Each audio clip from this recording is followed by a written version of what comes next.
Julian, and Alexandra. He found his life's work, truly the backbone of a law firm.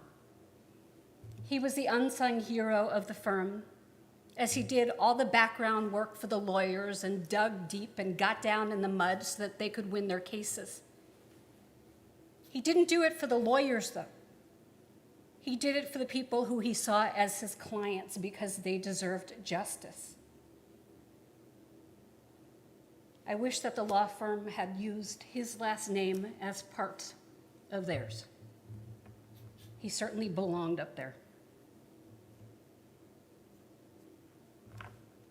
As Alex shared, her father was able to walk into a room and find something in common with everyone.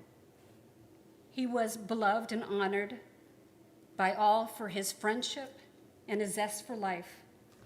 Not only did Hugo play rugby, but he played semi-pro with the Old Blue Rugby Football Club and traveled to tournaments and only stopped when he couldn't play anymore. Not only did Hugo love to ride motorcycles, but as we see, many of his brothers are here with him today. He held office and formed deep relationships with the Hoboken Motorcycle Club, made up of so many incredible people from so many different walks of life. I see you wearing your colors and your jackets and coming in with your hearts on your sleeve. And what you've told me about the man that we all mourn today was that he was such a good friend and that you would be brothers for life. And now his name will be on your jackets. When I saw how many different names there were on jackets, I asked if he had a cool name too. And I was told, no, just Hugo. So maybe now it's time to be creative and think of what he did in life and write that as part of his name. Hugo's true passion was his family, the one he was born into and the one he created along the way. Julian, your wife Denise, Alex, and Howard, you were his diamonds. Not only did he tell you that he loved you, but he showed you in the ways that he could and knew how. We know people are complicated. Everyone is complicated. But he did his best to always see you for who you were and what you were interested in. You were respected. You were seen. And you will always be loved. When Isabella, Carly, and Richie, Sam, and Sammy, and Jameson were added to the mixture, you were each a tremendous gemstone in his life. Not the same. You were rubies and emeralds and amethysts based on your personalities. But you were each precious to him all. Jameson, I know that you had an incredible relationship with your grandfather, that you would laugh together, that you were often on the phone. And I want to remind you of one thing, that as we go to the cemetery after this and bury part of his cremains, that it's just his body that we're burying. That everything else that was good about him is a part of who you are. And that the way he lived is his gift to all of you. All of you. And you need to live every day with fullness, and you need to jump into life and do things that you were always afraid of doing because you were afraid of doing them. He didn't live in fear. He lived with passion. So let's all live with a sense of passion.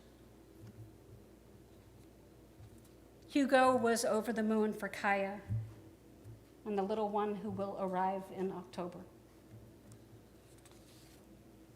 we say B'sha'a Tova, which means in good time. So may you deliver a healthy little one who will bring joy that will fill the space of grief. When Hugo met Angelica, he was blessed with the deepest kind of love. Angelica, you completed his life and partnered to make his days wonderful, even those towards the end when he was suffering. You were there, always there beside him, taking care of him, walking to the ocean together.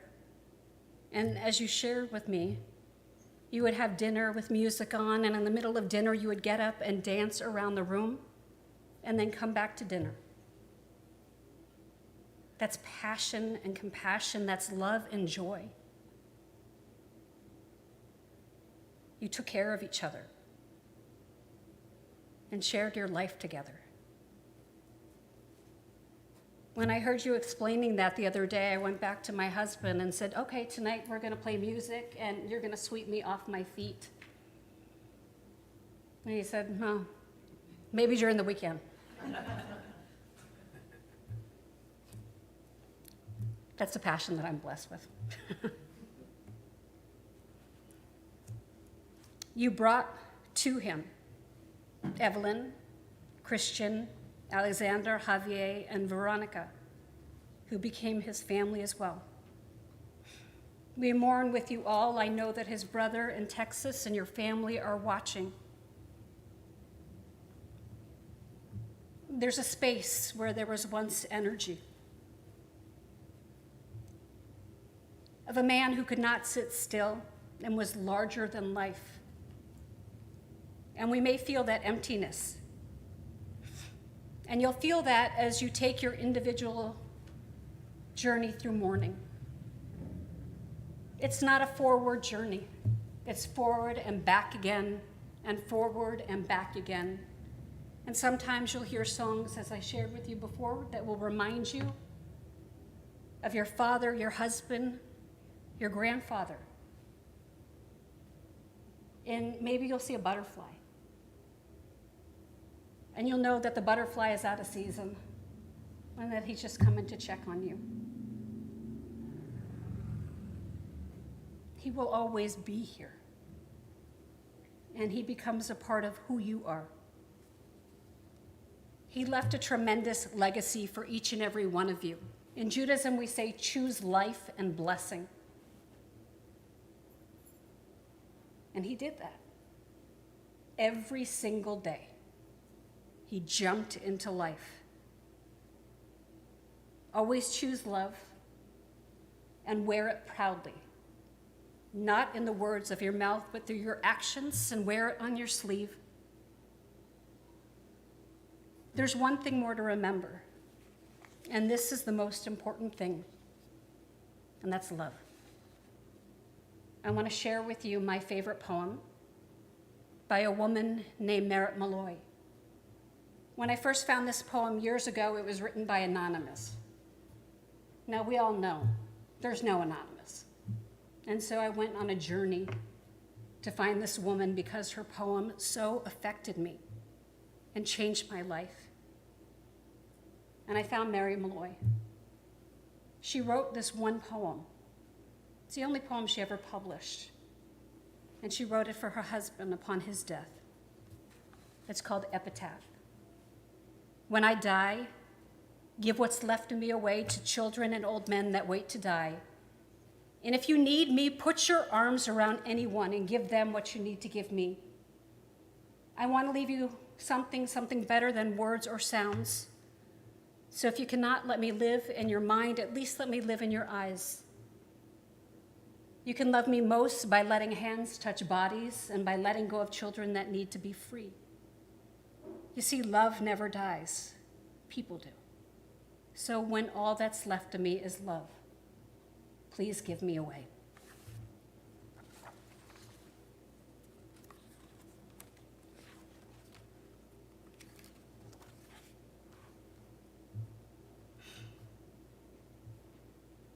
There's a man, and look, he is no more. He died before his time. The music of his life suddenly stopped, There was another song in him, and now it's lost forever. A great pity, he had a violin, a living, speaking soul, to which he uttered the secrets of his heart, making all its strings vibrate, save one he kept inviolate. Back and forth his supple fingers danced, one string alone remained entranced and unheard. A pity, all that's life, all that's left, all that life that string quivered, silently shook, yearned for a song its mate, as a heart saddened before its fate. Despite delay, it waited daily, mutely beseeching its savior, lover, who lingered, loitered, tarried ever, and didn't come. Great is the pain. There was a man, and look, he's no more.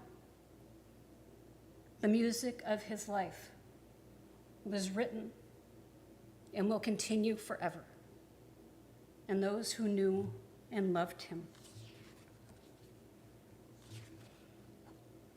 We turn to some of our Psalms, which offer hope. Hannah Senesh was a young English woman, and at the age of 15, she decided that she was going to become a paratrooper. And she went behind the lines in Germany, trying to rescue as many souls as she could from the Shoah. She was 15, and she did. She rescued many souls, and she wrote beautiful poetry that we still have that's been set to music. But at the age of 17, she was shot down. This is one of her poems. Eli, Eli, shelo yigamer leolam, hachol v'chayam, rishru shel hamayim, berak hashamayim, tfilat hadam, hachol v'hayam, rishru shel hamayim, berak hashamayim, tfilat hadam. O God, my God, I pray that these things never end. The sand and the sea, the rush of the waters, the crash of the heavens, the prayer of the heart, the sand and the sea, the rush of the waters, the crash of the heavens, the prayer of the heart. Adonai roi loch sar binot desher yarbitseni, amei min chanot yedeni, nashi yoshvav. With God as my shepherd, I shall not want. The Eternal makes me lie down in green pastures, leads me beside the still waters, and restores my soul. Guides me in straight paths for the sake of God's name. Yea, though I will walk through the valley of the shadow of death, I will fear no evil, for you are with me. Your rod and your staff, they comfort me. You prepare a table before me in the presence of my enemies. You have anointed my head with oil, and my cup overflows. Surely goodness and mercy shall follow me all the days of my life, and I shall dwell in the house of the Eternal forever.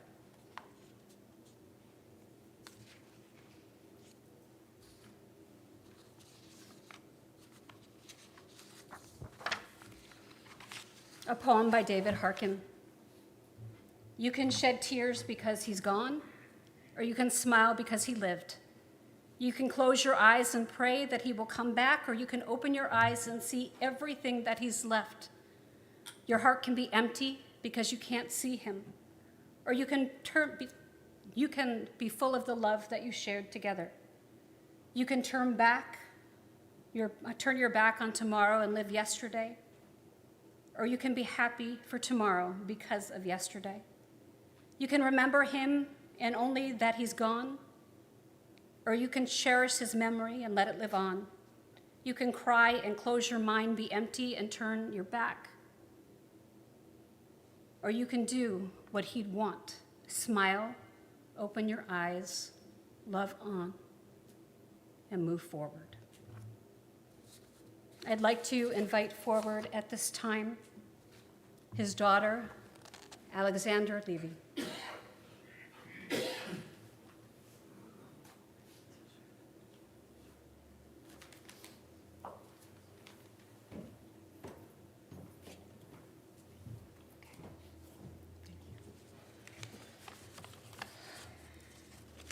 I'll probably cry a little. I've been known to do that a time or two. Just in advance, thank you guys all so much for being here. It's an amazing collection of people and loves of our family and of my dad, and we're tremendously grateful. So, of course, you know my dad liked to be the center of attention, so I had to write a thing or two, because that would have made him happy. How do you encapsulate a person's life or spirit? It's almost impossible. And dads, that's a tall order. All stories start at origin, so I will too, especially because no one was more proud of my family's story than he was. Don't worry, it'll be the abridged version. We are Sephardic Jews. You all know that. He told everyone. In fact, as Levis, he was absolutely certain that we have direct lineage to Moses, a Levite. Many of you also know Dad is an Argentine. He was born there. However, that was an accidental part of his backstory. Our multi-generational family home was in an island in Greece called Rhodes. The Greek island was seized by Italy in 1912. The Nazis took the island during the war and eviscerated its vibrant Jewish population. Our family was a large one. Most, though not all, got out. My great-grandmother and aunt died in Bergen-Belsen after being captured by the Nazis. The majority of the family fled to Argentina, where my dad and his brother and sister were born. 3 siblings made it to New York, 1 to California. You'll hear about one of those soon. Young Hugo was exactly as you would expect, an athlete always. He was part of a football club, soccer as we know it, and most, if not all, of his childhood friends were part of that club. Even then, a fraternity of brothers was important to him, and a theme that endured for the rest of his life. Young Hugo, also as you would expect, was always in trouble. My uncle recounts the time 16-year-old Hugo was asked to leave one school. They enrolled him in another. 3 months later, my granddad wanted my uncle to go check and see how Hugo's progress was going. Hugo who? They asked. He'd left the house every day for 3 months, asking for lunches from my grandmother, and went on adventures. My uncle found him playing billiards somewhere. Then there are several stories of my father borrowing my grandfather's car or my uncle's car. Police were involved. Girls were involved. There was always a story with my dad. He was mischief, and he was very good at that. Dishonesty, not so much. He was terrible at being dishonest. Each time he tried to rectify his misadventure or cover his tracks, it turned into a hilarious comedic brouhaha. My grandparents, though, decided that it might be a good idea for him to get out of Buenos Aires for a year. Maybe he'd grow up, maybe he'd straighten out, and maybe they could do that before he got into any real trouble in BA. So they sent him to one of the uncles who had fled to New York, Uncle Tola in the Bronx. He wasn't a good guy, wasn't a very nice man, but my dad started a life in New York, and for the year that he was expected to be there. He made friends, so many. It's when he started playing soccer, and then eventually some of those friends introduced him to rugby, which would change his life.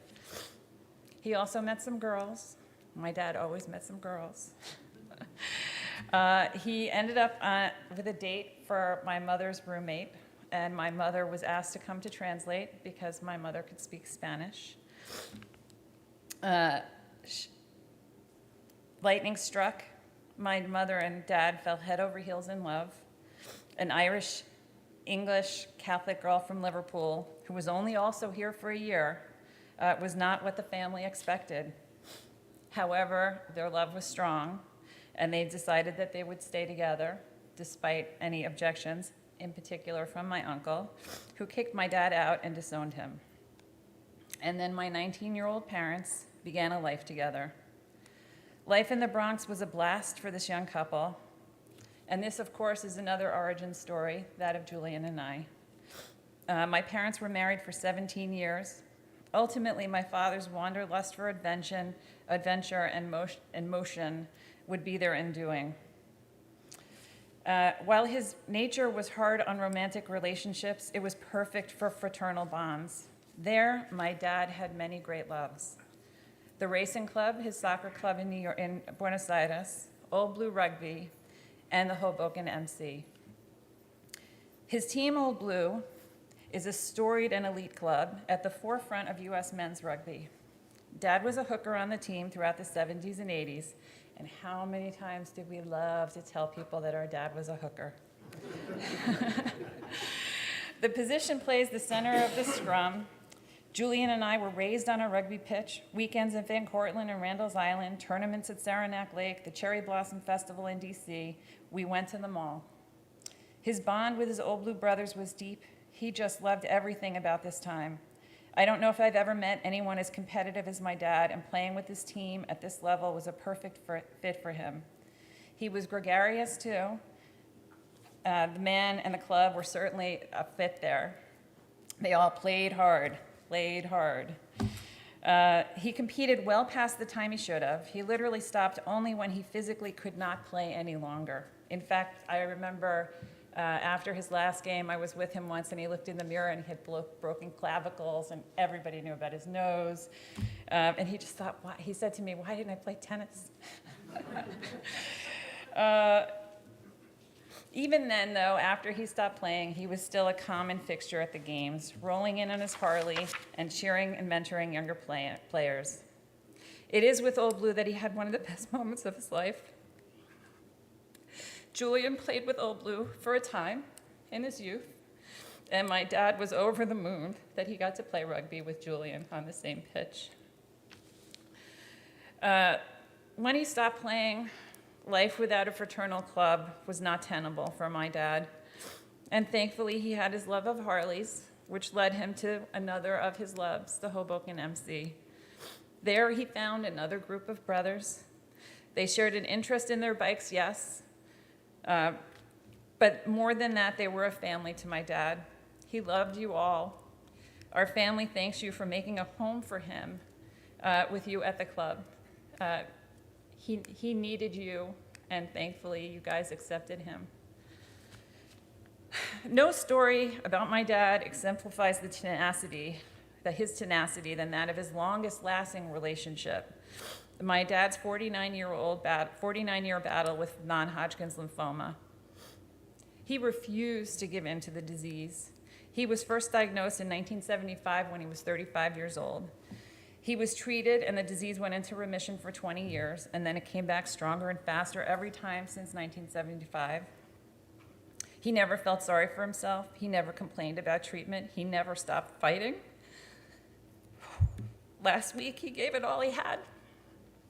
And while his spirit had more to give, his body did not. And we circle back to the last great adventure of my dad's life.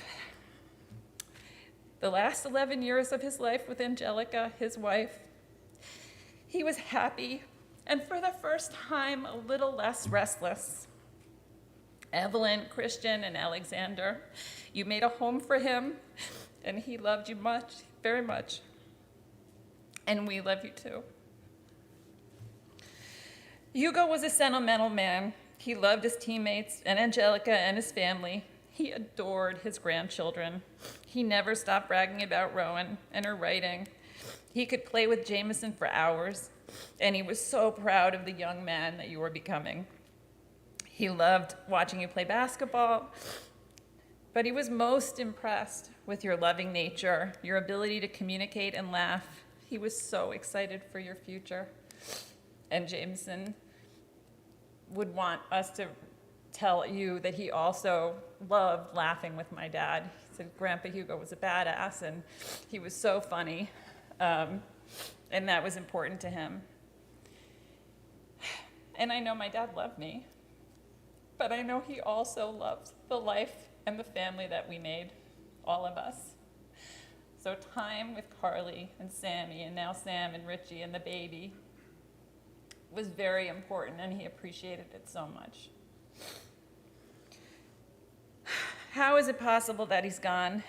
I don't truly know anybody who enjoyed life more than my father. I think that between his family's narrow escape of the Nazis and his diagnosis of cancer at 35, he dug in. Life was not to be taken for granted. He was a complex man, my dad. He was magnetic, exciting, fun, competitive, tenacious, a rascal. Never boring, strong-willed and opinionated. Our friends thought he was the coolest and most fun. He was. And as one could imagine, though, his nature was tough on us as his children. But no matter how difficult he was, and he could be difficult, we knew one thing without question. My dad loved us. He had a tremendous heart. And I do know, without a fact, that he is with his beloved parents, who we miss so much, Alberto and Stella, and that he's strong, and he's healthy, and he's most likely on a pitch kicking ass. Thank you, guys.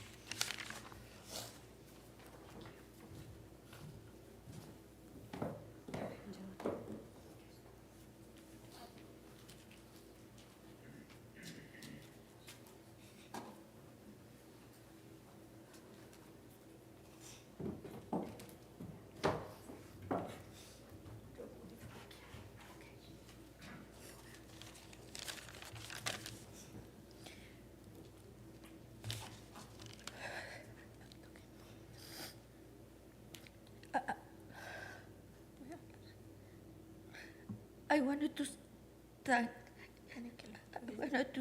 thank each of you for the company you are giving to me today and this difficult time.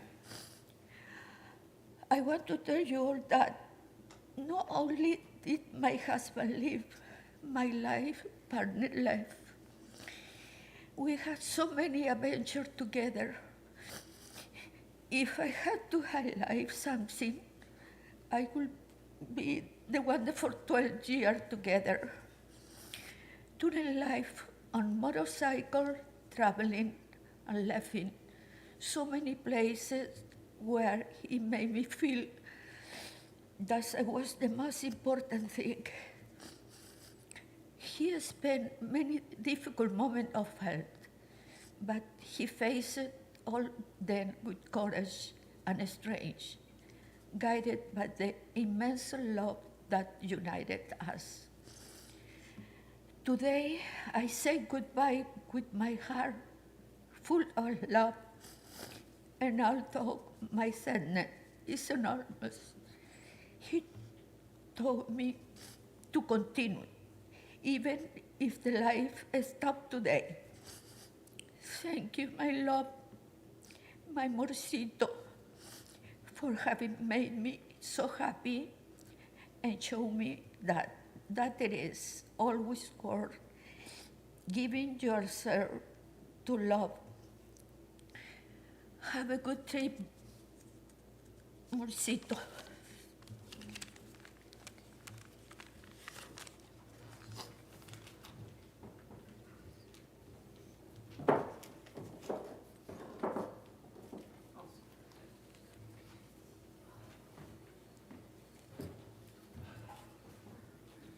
I wasn't going to say anything, so I'm not great at this, but I know he'd probably give me a hard time somewhere down the road if I didn't. So, my dad, he's a piece of work. I think people loved him or they hated him, and kind of some people vacillated back and forth. he left a mark. How'd you like to be his son? People would introduce me to him, and they'd say, "This is Hugo's son," and they'd look at me, and I'd be like, "I know." What can I say? I lived with it for a long time. He could be stubborn, and he had his opinions, but he certainly left a mark. He loved life. He lived life till its fullest. He sure milked it. I hope everybody, I hope he's taught some people how to get the most out of life and really milk it for all it's worth, because he certainly did. I moved out to California about 25 or 30 years ago, and I was a little apprehensive to go because it was a big thing to follow my career, and he would think nothing of it, and told me, as nervous as I might be about it, he couldn't have encouraged me more to fly and live my life. He was so proud of me, of my sister and I, and would tell stories about everything my sister was doing, everything I was doing. Some of it was true, some of it wasn't, but you just go with it. It was his story, and he liked to tell it. Most of all, I just want to thank everybody for coming. Like I said, he rubbed people a lot of different ways, but I like to think he left a mark, and I like to think that he left a positive mark more than not. And his family, as my sister said, was very important to him. All his family, his direct family, his family through us. He became family with all of our friends. His rugby family, his motorcycle family, Old Blue. Thank you all for coming. And he would have just loved for everybody to be here. So thank you all for coming.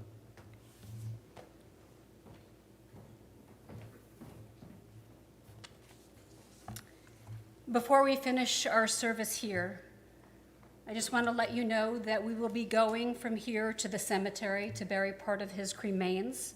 The directions are outside on the table. After that, Alexandra and Howard will be holding Shiva at their house, and the address is out there as well. Shiva is a time where people come together and share memories. But it's also a time, and I need you all to do me this favor, that you take care of the family. Let them sit. Please don't make them stand up and get you drinks. You do that for them. This is a day where you take care of them because you love them. This day is painful enough. I'm going to ask you all to rise.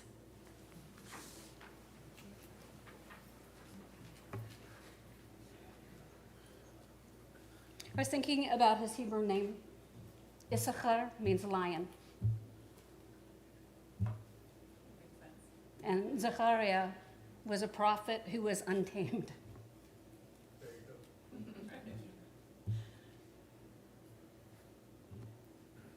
This prayer, El Malei Rachamim, asks God to take care of the soul of Issachar Zechariah ben Avram Sarah, to bring him with his parents and to all those friends who have passed before him, and to bring him to a place where he's whole and full and living again as he did. El Malei Rachamim Shochen Bromim המצא מכונה נכונה תחת כנפיך שכינה, עם קדושים וטהרים כזוהר כי המזריעים, את נשמת יששכר זכריה בן אברהם ושרה שלח לעולמו, ויצרור בצרוך החיים את נשמתו. אדוני הוא נחלתו וינוח בשבילו למשכבו. V'nomar Amen. Fully compassionate God on high, to our loved one, Yisachar Zechariah, who has entered eternity, grant him clear and certain rest with you in the lofty heights of the sacred and pure, whose brightness shines like the very glow of heaven. Source of mercy, forever enfold him in the embrace of your wings. Secure his soul in eternity. Adonai, he is yours. May he rest in peace. And we say together, Amen. So from here, everyone gets in their cars and goes to the cemetery. I'm not sure that you want to follow me. Hopefully, if people have GPS, you'll be able to plug in the address. Usually, we just go and ignore the lights. But since I don't want to be the one to lead that, because I'll probably get stopped by the police and everyone else will, I'm going to ask you to go your own way, and we'll arrive there together and bury a part of him together.